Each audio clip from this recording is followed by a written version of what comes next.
ഹരേ കൃഷ്ണ. പൂർവ്വജന്മവും പുനർജന്മവും സത്യമാണ് എന്ന് സൂചിപ്പിക്കുന്ന ഒരു കഥ രാമായണത്തിലുണ്ട്. മഹാവിഷ്ണു ഭഗവാന്റെ അവതാരമായ ശ്രീരാമസ്വാമി തൻ്റെ അവതാര ഉദ്ദേശമെല്ലാം കഴിഞ്ഞതിന് ശേഷം തിരിച്ച് വൈകുണ്ഠത്തേക്ക് പോകാനുള്ള സമയം ആഗതമായി.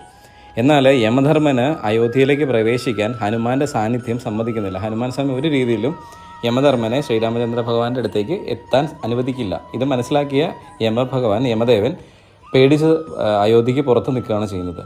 ഇത് മനസ്സിലാക്കിയ ശ്രീരാമസ്വാമി സ്വന്തം മോതിരം എടുത്തിട്ട് കൊട്ടാരത്തിലുള്ളൊരു കുഴിയിലേക്ക് ഇടുകയാണ് ചെയ്യുന്നത്.